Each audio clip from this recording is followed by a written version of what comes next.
Hello viewers, எல்லாருக்கும் வணக்கம். இப்போ நம்ம இன்னைக்கு பார்க்க போகிற தலைப்பு வந்து கால அளவைகள், கேலண்டர். ஸோ அதுக்கான ஃபார்முலாஸ் முதல்ல பார்த்துருவோம். ஃபர்ஸ்ட் வந்து பார்த்தீங்கன்னா ஒரு வாரம் அப்படின்றது 7 நாட்கள். சாதாரண வருடம் அப்படின்னு சொன்னால் 365 நாட்கள். ஸோ இது வந்து இதில் எத்தனை வாரங்கள் இருக்குது அப்படின்னு பார்த்தீங்கன்னா, இது 7ஆல் வகுத்தீங்கன்னா 52 வாரங்கள், மீதி 1 வரும். அதாவது 52 வாரங்கள் ப்ளஸ் ஒரு நாள் எக்ஸ்ட்ரா வரும். சரிங்களா? இதுவே லீப் வருடம்னா 366 நாட்கள். அதில் 52 வாரங்கள் வரும். ஒரு நாள் 2 நாள் வந்து கூடுதலாக நமக்கு வரும். மீதி 2 நாள் மீறும். சரிங்களா? அடுத்தது மொத்த நாட்களை 7ஆல் வகுக்கும் போது வரும் மீதியை பொறுத்து கிழமை காண வேண்டும். சரிங்களா? 7ஆல் வகுத்து நமக்கு மீதி என்ன வருதோ அதை வச்சு தான் நம்ம இங்கே கேல்குலேட் பண்ணணும். மீதம் 0 எனில் கணக்கில் கொடுக்கப்பட்ட கிழமை. இப்போ மீதி நமக்கு 0 வருதுன்னு வச்சுக்கோங்க. கணக்கில் எந்த கிழமை கொடுக்குறாங்க, திங்கக்கிழமைன்னு ஆரம்பிக்கிறாங்களா, அப்போ நமக்கு மீதி 0 வருதுன்னா அதே திங்கக்கிழமைன்னு அர்த்தம். சரிங்களா? ஒன்றுனா அந்த திங்கக்கிழமையில இருந்து என்ன பண்ணணும், திங்கக்கிழமை 0, செவ்வாய் வந்து பார்த்தீங்கன்னா 1, புதன் வந்து 2 அப்படின்னு வந்து நம்ம கேல்குலேட் பண்ணிக்கணும். அடுத்தது கொடுக்கப்பட்ட நாளை கழித்து மொத்த நாட்களை காண வேண்டும். எடுத்துக்காக ஜனவரி 2 எனில் மீதமுள்ள நாள் எவ்வளோனா ஜனவரி மாதத்தில் 31, அதில் 2ன்னு சொல்லிட்டாங்க. அப்போ 2 கழிச்சிட்டோம்னா அப்போ 31 2 பட்சம் 29 நாட்கள் வந்து மீதி இருக்குது இல்லைங்களா? ஸோ அதை வச்சு தான் நம்ம கேல்குலேட் பண்ணணும். இப்போ கணக்குக்கு போயிடலாம். முதல் கணக்கு பாருங்க. அக்டோபர் முதல் நாள் வெள்ளிக்கிழமை எனில் நவம்பர் முதல் நாள் என்ன கிழமை? ஸோ இதுதான் கேட்குற கொஷின். ஸோ இங்கே நாள் வந்து என்ன கொடுத்துருக்காங்க, வெள்ளிக்கிழமை பற்றி தான் கொடுத்துருக்காங்க. சரிங்களா? Okay, October 1. இப்போது அக்டோபர் மாதத்தில் 1ஆம் தேதின்னு கொடுக்குறாங்க. இப்போ அந்த 1 வந்து கழிச்சிடுங்க. அக்டோபர் மாதம் வந்து மொத்தம் 31 நாட்கள். அதில் 1 கழிச்சிடுங்க. 1 கழிச்சிட்டா 30 நாட்கள். சரிங்களா? இப்போ அக்டோபர் மாதத்தில் இன்னும் 30 நாள் இருக்குது. ஏன்னா 1ஆம் தேதி வெள்ளிக்கிழமைன்னு சொல்லிட்டாங்க. அடுத்தது அவங்க என்ன கேட்குறாங்க, நவம்பர் 1ஆம் தேதி தான் என்ன கிழமை கேட்குறாங்க. ஸோ நவம்பர் 1னா அது ஒரு 1 கூட்டிக்கிங்க. 30 + 1 31 கூட்டிங்க. இப்போ இந்த 31 என்ன பண்ணுங்க, 7ஆல் வகுங்க. 7ஆல் வகுக்கிறோம். சரிங்களா? 31 7ஆல் வகுத்தோம் அப்படின்னா என்ன பண்ணலாம், 31 7ஆல் வகுக்கிறோம். சரிங்களா? 7 28. மீதி என்ன வருதுன்னா 3. ஸோ மீதி 3ன்னு வருது இல்லையா? இந்த இடத்துல நம்ம என்ன பண்ணோம்னா அந்த மீதியை வச்சு தான் நம்ம கேல்குலேட் பண்ணுவோங்க. மீதி 3ன்னு வருது இல்லையா? அந்த 3 எந்த கிழமை அப்படின்னு பார்த்தீங்கன்னா, இங்கே எதை பற்றி கொடுத்துருக்காங்கன்னா வெள்ளிக்கிழமை தான் கொடுத்துருக்காங்க. அப்போ வெள்ளிக்கிழமை நம்ம பூஜ்ஜியம்னு எடுத்துக்கணும். இங்கே பாருங்க, பூஜ்ஜியத்தை வெள்ளிக்கிழமை எடுத்துக்கணும். பாருங்க, வெள்ளிக்கிழமை பூஜ்ஜியம் எடுத்துச்சு. அதுலேருந்து அப்படியே கால்குலேட் பண்ணுங்க. 1 வந்து சனிக்கிழமை, வெள்ளிக்கிழமைக்கு அப்புறம் நான் சனிக்கிழமை தானே வரும். சனிக்கிழமை 1, ஞாயிற்றுக்கிழமை 2, திங்கக்கிழமை 3. இங்கே 3 தானே மீதி வருது. அப்போது அந்த நாள் வந்து அந்த நவம்பர் 1ஆம் தேதி வந்து பார்த்தீங்கன்னா திங்கக்கிழமை அப்படின்னு அர்த்தம். சரிங்களா? ஸோ இதுக்கான ஆன்சர் வந்து திங்கக்கிழமை. நமக்கு எந்த நாள் கொடுக்குறாங்களோ அந்த கணக்கில் அதுதான் 0ன்னு எடுத்துக்கணும். சரிங்களா? இதில் மீத நாட்களை மட்டுமே நாம் கருத்தில் கொள்ள வேண்டும். எனவே நவம்பர் முதல் நாள் திங்கட்கிழமை. சரிங்களா? ஆப்ஷன் வந்து ஏ. அடுத்த கணக்கு. ஒரு வருடத்தின் அக்டோபர் மாதத்தின் 25ஆம் நாள் வியாழக்கிழமை எனில் அந்த மாதத்தில் எத்தனை திங்கட்கிழமைகள் வரும்? ஒரு வருடத்துல அக்டோபர் மாதத்துல 25ஆம் தேதி வந்து பார்த்தீங்கன்னா வியாழக்கிழமை. சரிங்களா? 25ஆம் தேதி வியாழக்கிழமை வர மாதிரி நம்ம அந்த மாதத்தில் மொத்தம் எத்தனை கிழமைகள் வரும் அப்படின்னு கேட்குறாங்க. எத்தனை திங்கட்கிழமைகள் வரும், இதுதான் கொஷின். சரிங்களா? ரைட். இப்போ நம்ம என்ன பண்ணலாம்னா ரொம்ப சிம்பிள். நம்ம அக்டோபர் 1ஆம் தேதியிலேருந்து கால்குலேட் பண்ணிக்கலாம். 1 2 3 4 5 6 7 அப்படி 7 7 எழுதிக்கணும். அப்புறம் 8லேருந்து 14, 15லேருந்து 21, 22லேருந்து 28, 21 31 போட்டாச்சு. இதில் மொத்தம் 7 நாள் இல்லையா? அதில் என்ன பண்ணுங்கன்னா 25 வரது என்ன சொல்லியிருக்காங்கன்னா 25ஆம் நாள் வியாழக்கிழமை அப்படின்னு சொல்லிட்டாங்க. கரெக்டாக 25 எங்கே வருதுன்னு பாருங்க. அந்த ரோ ஃபுல்லாக வியாழக்கிழமை கணக்கு வச்சுங்க. அந்த ரோ ஃபுல்லாக வியாழக்கிழமை. சரிங்களா? அந்த ரோ ஃபுல்லாக வியாழக்கிழமை, அதுக்கடுத்து வரது இந்த வெள்ளி சனி ஞாயிறு திங்கள். அப்போ இந்த மொதல் ரோ ஃபுல்லாக திங்கக்கிழமைன்னு அர்த்தம்.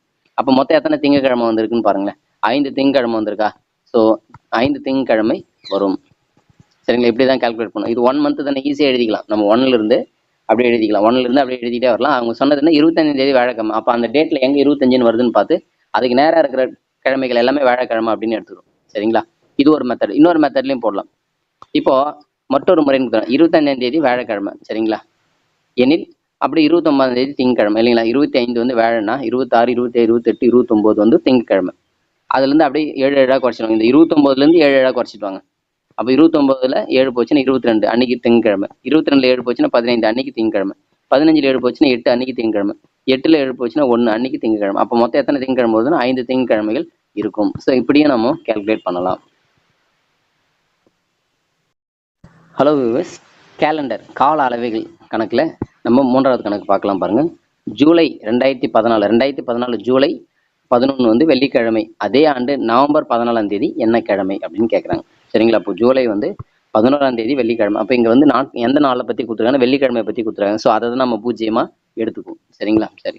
இப்போ ஜூலை 11ஆம் தேதி வெள்ளிக்கிழமை. இன்னும் ஜூலையில் எவ்வளோ நாள் மீதி இருக்குது பாருங்க. ஜூலை மாதம் வந்து 31 நாட்கள் இல்லைங்களா? ஜூலை மாதம் வந்து 31 நாட்கள்.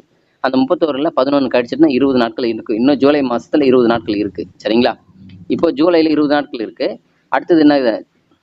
ஆகஸ்ட், செப்டம்பர், அக்டோபர், நவம்பர் வரலும். நவம்பர் 14ஆம் தேதி தான் கேட்குறாங்க. அப்படியே கூட்டிங்க. இப்போ ஜூலையில் இருக்கிறது 20 நாள் மீதி இருக்கு நம்ம கிட்ட. அடுத்தது ஜூலைக்கு அடுத்தது ஆகஸ்ட். ஆகஸ்ட் வந்து 31 நாள், செப்டம்பர் 30 நாள், அக்டோபர் 31 நாள், நவம்பர் 14 தான் கேட்குறாங்க. அப்போ 14ன்னு எடுத்துக்கு. இப்போ இது எல்லாத்தையும் கூட்டுங்க.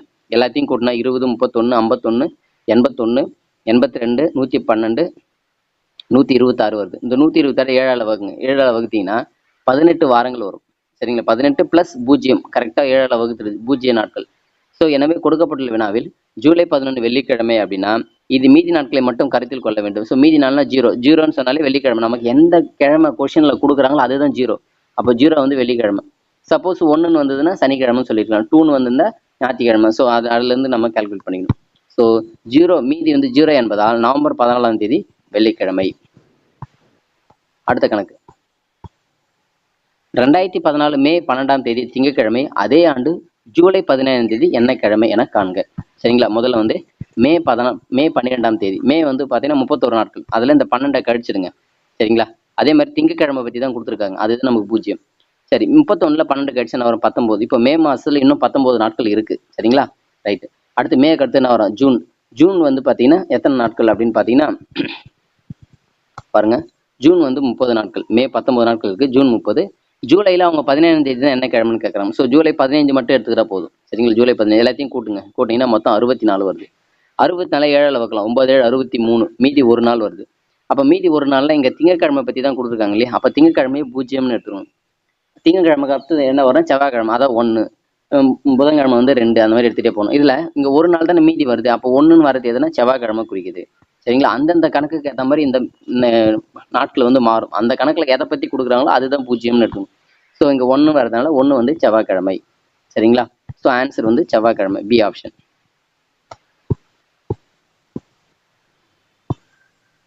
அடுத்த கணக்கு பாருங்க.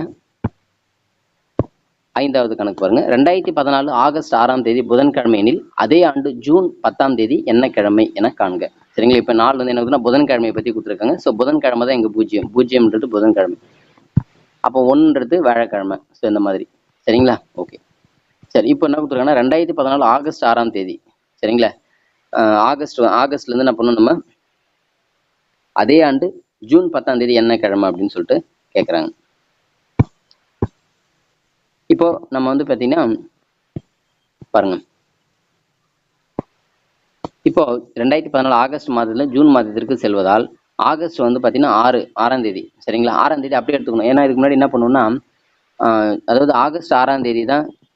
சரிங்களா? ஆகஸ்ட் கேட்குறாங்க. நம்ம ஆகஸ்ட்லேருந்து பின்னாடி போகல. ஆகஸ்ட், செப்டம்பர், அக்டோபர், நவம்பர் அப்படி போகல. ஆகஸ்ட்டுக்கு முன்னாடி ஜூன், ஜூலை முன்னாடி போகிறோம். முன்னாடி போகிறதுனால நம்ம அந்த மொத்த நாட்கள்லேருந்து ஆகஸ்ட் மாதத்தில் மொத்தம் எத்தனை அப்படின்னு கண்டுபிடிச்சி அதுலேருந்து 31லேருந்து கழிக்கணும்னு அவசியம் இல்லை. அந்த 6 அப்படியே எடுத்துக்கணும். அடுத்தது அந்த ஆகஸ்ட்டுக்கு முன்னாடி என்ன மாதம் இருக்குன்னு ஜூலை. ஜூலை வந்து 31. சரிங்களா? அதுக்கடுத்து அவங்க என்ன இருக்குன்னா ஜூன் வந்து என்ன சொல்லியிருக்காங்கன்னா ஜூன் 10ஆம் தேதி தான் கேட்குறாங்க கொஷின். சரிங்களா?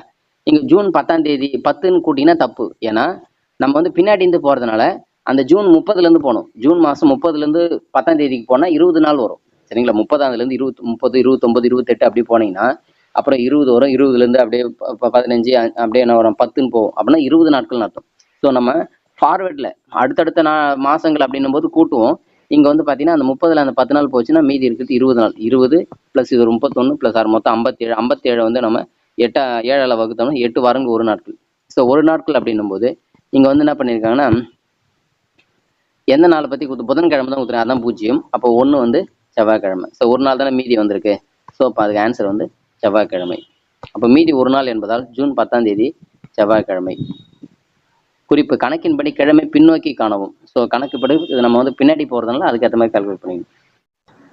ஹலோ வியூவர்ஸ், கால அளவைகள் கேலண்டர் கணக்குகளை இப்போ அடுத்தது பார்க்கலாம் பாருங்க.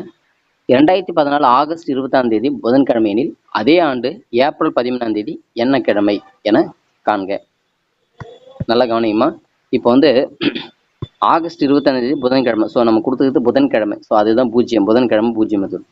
சரி, ஆகஸ்ட் 20ஆம் தேதி. ஸோ ஆகஸ்ட் 20ஆம் தேதி. ஸோ அப்போ நம்ம என்ன பண்ண போகிறோம்? புதன்கிழமை ஆகஸ்ட் 20ஆம் தேதி அப்படின்னா எனில் அதே ஆண்டு ஏப்ரல். இப்போ நம்ம திரும்பவும் பின்னாடி போகணும் சரிங்களா, ஏன்னா ஆகஸ்ட்டுக்கு முன்னாடி வந்த மாதம் ஏப்ரல். அப்போ இங்கே என்ன டேட் கொடுக்குறாங்களோ அதை அப்படியே எடுத்துக்கணும். 20னா ஆகஸ்ட் 20 அப்படியே எடுத்துக்கணும், கழிக்க வேண்டியதில்லை. ஏன்னா நம்ம நம்ம வந்து அடுத்தது நோக்கி போகிறோம் அப்படின்னா ஆகஸ்ட்டுக்கு அடுத்த மாதம் அப்படின்னு போனால் நம்ம கழிக்கணும். 31 30 31லேருந்து கழிக்கணும். இங்கே வந்து பின்னாடி நோக்கி போகிறதுனால 20 அப்படியே எடுத்துக்கலாம். ஆகஸ்ட் முன்னாடி என்ன மாதம்னா ஜூலை 31 அப்படியே எடுத்துக்கலாம், ஜூன் 30 அப்படியே எடுத்துக்கலாம், மே 31 அப்படியே எடுத்துக்கலாம். இப்போ ஏப்ரல் மாதம் 13ஆம் தேதின்னு கேட்குறாங்க. இப்போ ஏப்ரல் மாதம் 13ஆம் தேதினா நம்ம இங்கே 13ன்னு போடக்கூடாது. ஏன்னா ஏப்ரல் 13க்கு அப்புறம் 14 15 16 17 18 19 அப்படி 31 வரல 30 வரலும் இருக்கு இல்லையா. அப்போ 30லேருந்து 13 கழிச்சா மீதி 17 நாட்கள். ஸோ அதை தான் நம்ம எடுத்துக்கணும். 17. இப்போ எல்லாத்தையும் கூட்டுங்க. எல்லாத்தையும் இந்த பின்னோக்கி போகிற சம்ம கொஞ்சம் கேர்ஃபுல்லாக கவனிக்கணும் சரிங்களா. எல்லாத்தையும் கூட்டினா 129 129 7ஆல் வகுங்க சரிங்களா. 7ஆல் வகுத்தீங்கன்னா என்ன வரும், 18 வாரங்கள் ப்ளஸ் 3 நாட்கள் மீதி இருக்கும் சரிங்களா. 129 நம்ம 7ஆல் வகுத்தோம் அப்படின்னா ஒரு முறை வரும், மீதி 5 59, 8 56, மீதி வந்து 3. ஸோ மீதி 3 நாட்கள். நம்ம இங்கே புதன்கிழமை தான் கணக்கில் கொடுத்துருக்காங்க, அதை தான் 0 புதன் 0, செவ்வாய் 1, திங்கள் 2, ஞாயிறு வந்து 3. ஸோ 3ன்றது எதை குறிக்குது, ஞாயிறு குறிக்குது. அப்போ இதுக்கு ஆன்சர் வந்து ஞாயிறு சரிங்களா.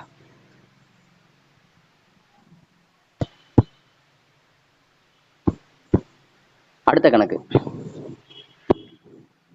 இங்க குறிப்பில் என்ன கொடுத்துருக்காங்க பாருங்க. 2014 ஆகஸ்ட் மாதத்திலிருந்து ஏப்ரல் மாதத்திற்கு பின்னோக்கி செல்வதை நாம் பின்னோக்கி கிழமை எழுத வேண்டும். ஸோ பின்னோக்கி எழுதணும் பேக்வேர்டில். அதே மாதிரி அந்த ஒவ்வொரு வருஷமும் லீப் இயர் கரெக்டாக லீப் இயரானு செக் பண்ணிக்கணும். அதாவது பிப்ரவரி மாதம் கணக்கில் அந்த அவங்க நம்ம சொன்ன நாட்கள் கணக்கு பண்ணுறதுல பிப்ரவரி மாதம் வருதா பார்க்கணும். ஏன்னா அதில் பிப்ரவரி மாதம்னாலே லீப் இயர் வந்து 29, அதெல்லாம் பார்க்கணும் கரெக்டாக. அடுத்து 2012 ஜனவரி 6ஆம் தேதி வெள்ளிக்கிழமை எனில் 2014 ஜனவரி 6ஆம் தேதி என்ன கிழமை. அப்போ 2 வருஷம் ஆகுது. அது 2012 ஜனவரியிலேருந்து 2013 ஜனவரி 6, 2014 ஜனவரி 6, முழுசா 2 வருஷம் சரிங்களா. முழுசா 2 வருஷம். அப்போ இதுல மொத்தம் எத்தனை நாட்கள் இருக்கும் அப்படின்னு 2 வருஷம் 365 × 2 இல்லையா. அப்போ 2012 முதல் 2014 வரை கால இடைவெளி 2 ஆண்டுகள் முழுசா. அப்போ ஒரு வருடன்றது 365. அப்போ 365 × 2 ஒரு 730 பிளஸ். ஆனால் இந்த 2012 வந்து ஒரு லீப் இயர், அது வந்து ஒரு லீப் வருடம் அப்படின்றதுனால நமக்கு என்ன ஆகும்னா அந்த வருஷத்துல மட்டும் 366 நாட்கள் வரும் 2012. அப்போ அதில் வந்து பார்த்தீங்கன்னா 366, அதனால ஒன்று கூட்டிக்கிறாங்க பாருங்க, 730 தான். 365 730 பிளஸ் 2012 லீப் வருடம்ன்றதால, ஏன்னா இங்கே ஜனவரி 6லேருந்து கேட்குறாங்க. அப்போ அதில் இடையில பிப்ரவரி கண்டிப்பாக வரும். ஸோ பிப்ரவரியில் 29 ஒரு நாள் எக்ஸ்ட்ரா வரும். ஸோ அதனால 731. இந்த 731 தான் என்ன பண்ணணும், நம்ம 7ஆல் வகுக்கணும் சரி. 730 7ஆல் வகுத்தீங்கன்னா 731 7ஆல் வகுக்கணும். முதல்ல 1 7 போட்டு கழிச்சுன்னா 0, மறுபடியும் 3 இறக்குறோம், வகுக்க முடியல அப்போ 0 சேர்த்துக்கலாம், மறுபடியும் 1 இறக்குறோம், அப்புறம் என்ன வரும் 7 28, மீதி வந்து 3. ஸோ 3 நாட்கள் சரிங்களா. 3 நாட்கள் மீதி வருது. அப்போ 3 நாட்கள் எதை குறிக்குதுன்னா இவங்க எந்த நாள் முதல்ல கிழமையில நம்ம கொஸ்டினில் கொடுத்துருக்காங்கன்னு பார்த்தீங்கன்னா வெள்ளிக்கிழமை பற்றி 6ஆம் தேதி வெள்ளிக்கிழமை. அப்போ வெள்ளிக்கிழமை 0ன்னு எடுத்துக்கிறோம். வெள்ளிக்கிழமை 0, சனிக்கிழமை 1, ஞாயிற்றுக்கிழமை 2, திங்கக்கிழமை 3. அப்போ இங்கே மீதி 3 வரதுனால அப்போ திங்கக்கிழமை சரிங்களா. ஸோ ஆப்ஷன் வந்து டி ஆப்ஷன். சரி, இந்த லீப் வருடம் எப்படி கண்டுபிடிக்கிறது அப்படின்னு பார்த்தீங்கன்னா ஒரு வருஷம் கொடுத்துட்டா அதை 4ஆல் வகுக்கணும். 4ஆல் வகுத்தோம்னா மீதி இன்றி வகுப்பட்டால் அது அந்த வருடம் வந்து லீப் இயர். இப்போ 2012 4ஆல் வகுத்தீங்கன்னா கரெக்டாக மீதி இன்றி வகுப்படும் சரிங்களா. ஒருவேளை நூற்றாண்டுகள் சம் வருதுன்னு வச்சுங்களேன். இப்போ வந்து 1900, 2000 சரிங்களா, 2200. ஸோ இந்த மாதிரிலாம் வருதுன்னு வச்சுங்களேன். இந்த மாதிரி வருஷங்கள் வரும்பொழுது இது எல்லாமே வந்து பார்த்தீங்கன்னா 4ஆல் வகுப்படும். ஆனால் இதெல்லாம் லீப் இயரான்னு கேட்டிங்கன்னா சொல்ல முடியாது. அப்போ என்ன பண்ணணும், 400ஆல் வகுப்படணும். இந்த மாதிரி நூற்றாண்டுகள் வரும்போது மட்டும் அதை 400ஆல் வகுத்தா மீதி இன்றி வகுப்படணும். 4ஆலையும் வகுப்படணும், 400ஆலையும் வகுப்படணும். ஸோ 4ஆல் கண்டிப்பாக வகுப்படும், அதில் மாற்றம் இல்லை. ஸோ 400ஆலையும் வகுப்பட்டால் தான் அது வந்து லீப் இயர்.